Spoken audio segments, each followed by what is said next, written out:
जय श्री राम दोस्तों। आज हम बात करेंगे यश बाधा योग के ऊपर।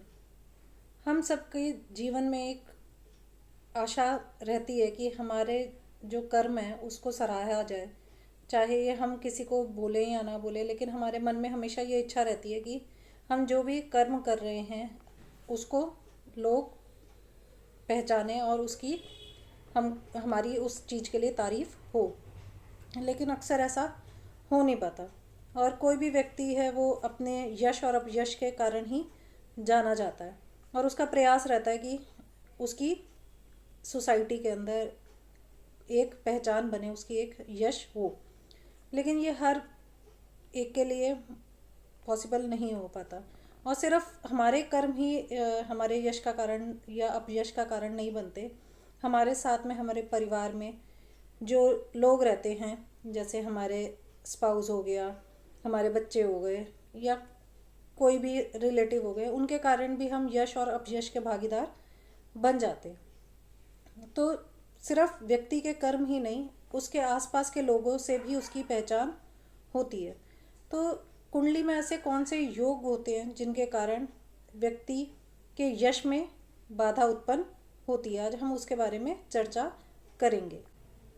यश देखने के लिए हम जो कुंडली में भाव देखते हैं और जो ग्रह देखते हैं, उसमें सबसे पहले दसम भाव और दसम भाव का स्वामी, सप्तम भाव और सप्तम भाव का स्वामी, नवम भाव और पंचम भाव, इन दोनों के स्वामी सूर्य, बुध और गुरु, इनकी हम क्या कंडीशन है कुंडली में वो ज़रूर देखते हैं। दसम भाव को हम क्यों ले रहे हैं? क्योंकि दशम भाव जो है वो हमारे ओवरऑल जो कर्म है उनको डिनोट करता है, उसको रिप्रेजेंट करता है। हमारे कर्म कैसे रहेंगे, हमारे पिता कैसे हैं, और 10th हाउस से ही हम सरकार और राज्य सत्ता का भी विचार करते हैं। इसलिए हम यश के लिए सबसे पहले 10th हाउस और उसके स्वामी को देखेंगे। अगर जन्म पत्रिका में आपके कुंडली के अंदर दसम भाव का स्वामी द्वादश में बैठा हो तो आपको यश मिलने में प्रॉब्लम आती है। दशम भाव का स्वामी या लग्नेश अगर अष्टम भाव में बैठ जाए तो ऐसे व्यक्ति को यश मिलने में बहुत प्रॉब्लम आती है। वो कितने भी अच्छे कर्म कर ले तो उसको आसानी से यश नहीं मिलता। दशम भाव में राहु और शनि हो और वो सूर्य को देख लें, सूर्य उनसे दृष्ट हो जाए तो भी ऐसे व्यक्ति को यश मिलने में बहुत बाधाएं आती हैं। दशम भाव का स्वामी अस्त हो जाए, वक्री हो जाए या अपनी नीच राशि में बैठा हो तो भी यश प्राप्त करने में बहुत बाधा आती है, व्यक्ति को आसानी से यश नहीं मिलता। लग्नेश और दशम भाव, लग्नेश भी ऐसे ही अगर आपका अस्त हो जाए, नीच का हो जाए या वक्री हो जाए, ये और अगर ये दोनों ही हो गए तो तब तो बहुत मुश्किल होती है।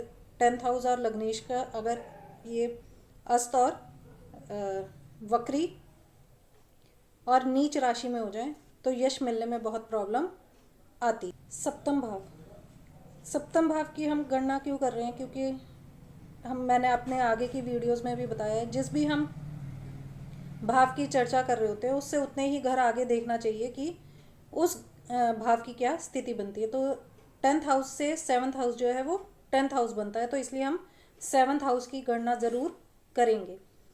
अगर 7th हाउस और 10th हाउस वेल प्लेस्ड हो कुंडली के अंदर, दोनों में आपस में अच्छा संबंध बन रहा हो, तो ऐसे में व्यक्ति को जो यश मिलता है वो अपने पार्टनर के कारण यश मिलता है, अपने जीवन साथी के कारण यश प्राप्त होता है। लेकिन अगर सप्तम भाव में राहु बैठा हो और 10th हाउस का लॉर्ड जो है वो उससे दृष्ट हो रहा हो या 7th हाउस का लॉर्ड भी पीड़ित हो रहा हो, पीड़ित कैसे होता है, अस्त हो, वक्री हो या नीच राशि में हो, तो ऐसे में जीवन साथी के कारण यश प्राप्ति में बाधा उत्पन्न होने लगती है। आपके जो आपने यश कमाया है उसमें प्रॉब्लम आती है। सप्तम भाव में अगर शनि हो और वो लग्नेश ना हो तो भी यश प्राप्ति में बाधा आती है। सप्तम भाव में नीच राशि का सूर्य बैठ जाए और वो राहु से दृष्ट हो या राहु साथ में हो तो भी यश प्राप्ति में बाधा आती है। नवम भाव क्योंकि नवम भाव से हम अपना भाग्य देखते हैं और वो 10th हाउस से वो 12th हाउस बनता है, इसलिए भी हम नवम भाव की चर्चा करेंगे और उसको ज़रूर देखेंगे कि उसका संबंध 10th हाउस से और सप्तम भाव से किस तरीके का बन रहा है।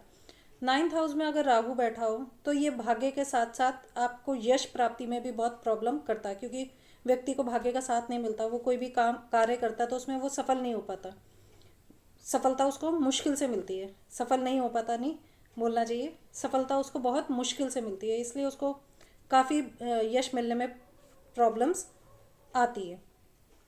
नवम भाव का स्वामी अगर पंचम भाव के स्वामी के साथ द्वादश भाव में बैठ जाए तो भी जातक को यश मिलने में प्रॉब्लम आती है। नवम भाव का स्वामी अगर नीच राशि में, अपनी नीच राशि में चतुर्थ भाव में बैठ जाए तो भी यश में प्रॉब्लम आती है, क्योंकि वो 9th हाउस से, अगर 9th हाउस से हम देखेंगे, 9th हाउस का मालिक जब 4th हाउस में जाके बैठेगा तो वो अपने भाव से अष्टम हो जाएगा। तो हमको अगर कोई भी कुंडली में देखना होता है कि ग्रह की पोजीशन क्या है और उससे हमें क्या चीज़ मिलेगी, तो उसका ज़रूर देखें कि वो अपने भाव से कौन से भाव में जाके बैठा है। तो नवम भाव का स्वामी अगर चतुर्थ भाव में बैठेगा तो वो अपने भाव से अष्टम में हो जाएगा, इसलिए जातक को, और वहाँ पे वो नीच राशि का हो जाए तो यश प्राप्ति में उसको बाधा आएगी।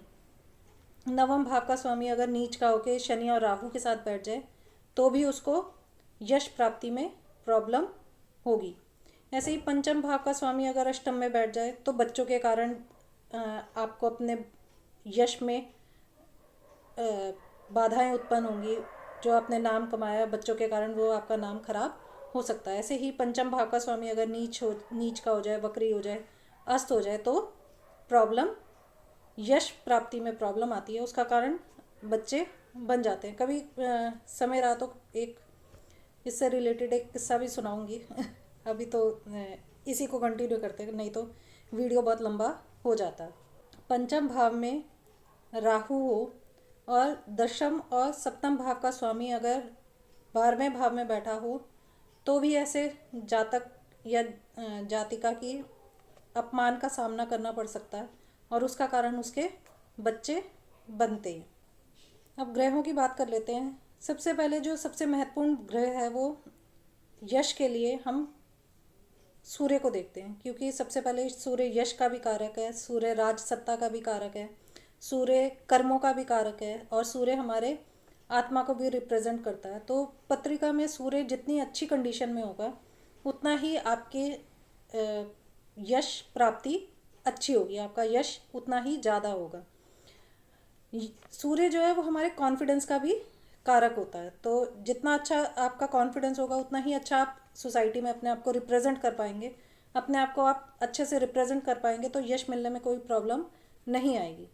जिन लोगों का सूर्य दशम भाव में उच्च का हो, ऐसे व्यक्तियों को बहुत छोटी उम्र से ही यश मिलना शुरू हो जाता है। सूर्य पीड़ित नहीं होना चाहिए, 10th हाउस में हो लेकिन पीड़ित ना हो, मतलब कि शनि से, राहु से या केतु से दृष्ट ना हो। तो ऐसे जातक जातिकाओं को बचपन से ही उनको बहुत यश मिलना शुरू हो जाता है, बहुत नाम कमा लेते हैं। सूर्य अगर शनि के साथ बैठ जाता है तब उस व्यक्ति को जीवन में वो कितने भी अच्छे कार्य कर ले, उसको यश मिलने में बहुत प्रॉब्लम आती है। कुछ ना कुछ उसने कभी अगर मान लो कमा भी लिया हो, अच्छा यश कमा भी लिया हो, तो कुछ ना कुछ ऐसा इंसिडेंस उसके लाइफ में ज़रूर हो जाएगा कि वो एक, जैसे बोलते हैं ना सफ़ेद कपड़ों पे दाग वाला हिसाब किताब, तो वो वैसा बन जाता है। सूर्य अगर द्वादश भाव में नीच का हो जाए तो ये सिर्फ वृश्चिक लग्न में होगा, तब भी यश प्राप्ति में बहुत बाधाएं आती हैं।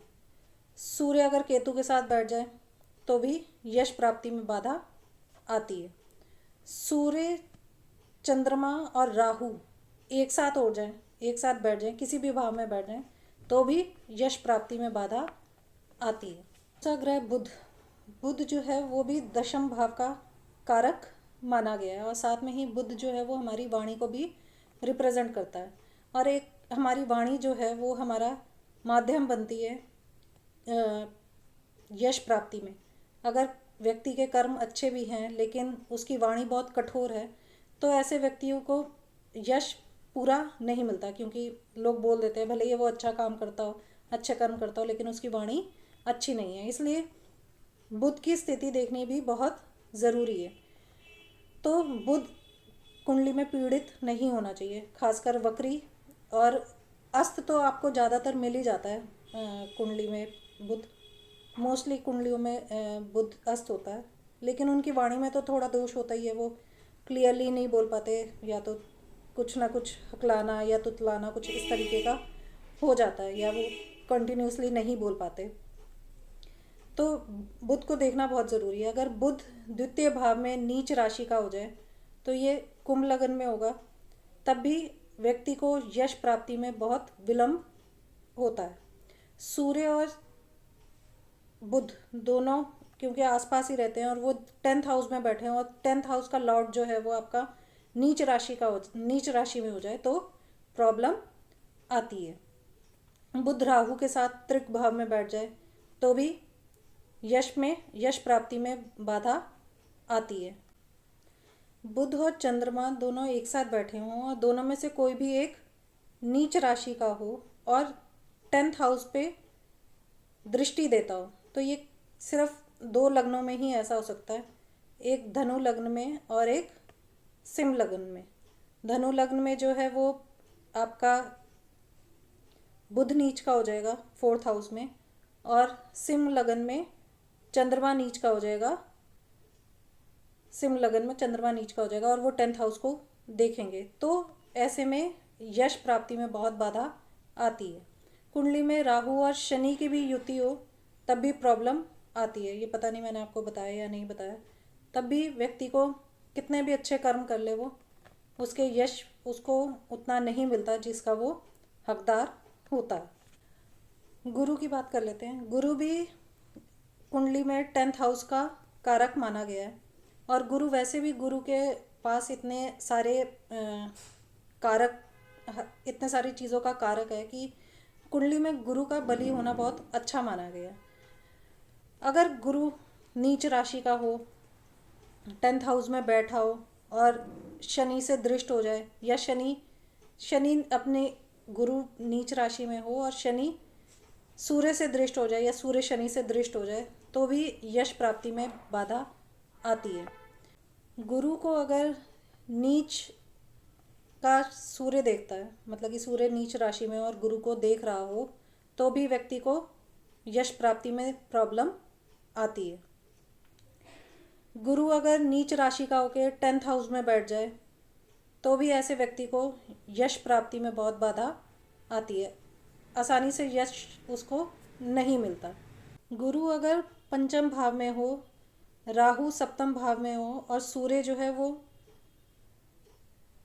नीच राशि का हो, सूर्य अगर नीच राशि का हो तो भी यश प्राप्ति में व्यक्ति को बाधा आती है। अब इसके इतने सारे मैंने बताए हैं, तो इनके उपाय भी बताने ज़रूरी हैं। उपाय सिंपल है, अगर हम उसको डेली लाइफ में अपना लेते हैं तो यश प्राप्ति में बाधाएं जो हैं वो कम हो सकती हैं।